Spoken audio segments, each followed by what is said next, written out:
Beranjak ke berita selanjutnya, kemacetan panjang masih saja terjadi di Pelabuhan Ketapang, Banyuwangi, Jawa Timur. Ratusan truk logistik mengular hingga 10 km.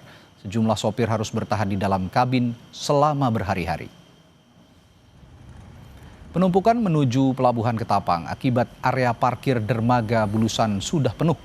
Truk dengan tonase di atas 35 ton diwajibkan antre lebih lama sebelum diizinkan masuk ke dermaga penyeberangan.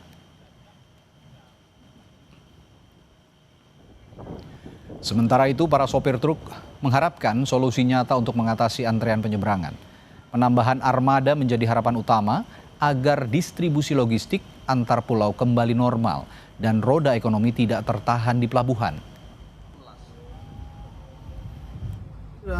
Cuma maju sebentar, berhenti lagi, otomatis kan solar kita kan juga gini, memerlukan biaya juga tuh. Sedangkan dari kantor nggak ada apa-apa itu. Jadi kita ke rumah itu takutnya dimarahin sama istri, nggak dapat uang pulang gitu. Ada solusi lah biar nggak terlalu lama kemacetan seperti ini kan, gitu. Solusinya gimana? Itu makanya nggak ada solusi gimana penyelesaiannya biar cepet normal lagi gitu loh. Informasi terkini dari kejadian kemacetan panjang di Pelabuhan Banyuwangi, kita tanyakan jurnalis Kompas TV Dwi Rendra di sana. Rendra, berapa lama sopir harus menunggu untuk antre menyeberang dan seperti apa kerugian mereka akibat keterlambatan penyeberangan ini? Ya, selamat malam Radhi dan pemirsa di rumah. Saat ini situasi di Pelabuhan Ketapang masih terpantau ramai hingga membuat antre panjang sopir truk besar. Dan masa tunggu sopir untuk melakukan penyeberangan, khususnya untuk truk logistik dengan tonase di atas 35 ton, mencapai hingga 2 hari. Mereka harus antre di dermaga Bulusan sebelum melakukan penyeberangan.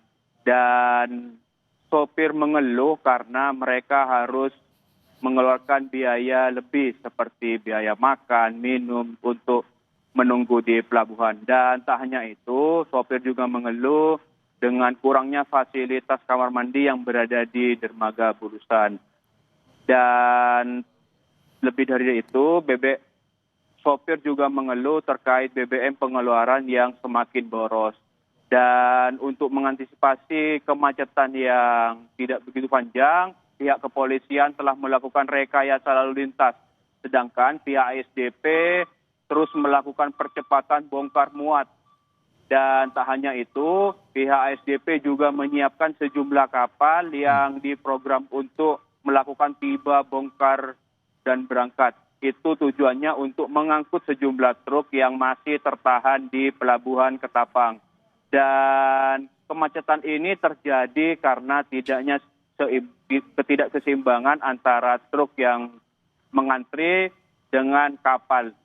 Dan perlu diketahui saat ini ada 11 kapal yang tersedia di Pelabuhan Ketapang. Namun hanya ada 9 kapal yang beroperasi khusus untuk muatan truk dengan tonase di atas 35 ton. Dan sedangkan kendaraan mobil pribadi, bus, dan pejalan kaki masih bisa melakukan penyeberangan lintas Jawa Bali tanpa harus mengantri. Semua kendaraan itu akan masuk di dermaga MB yang berada di ASDP Pelabuhan Ketapang. Begitu.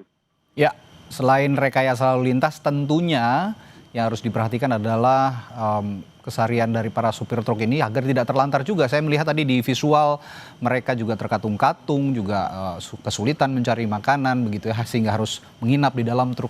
Semoga ada solusi yang cepat untuk mengurai kepadatan yang terjadi di Pelabuhan Ketapang di Banyuwangi, Jawa Timur. Terima kasih Dwi Rendra melaporkan dari Pelabuhan Ketapang.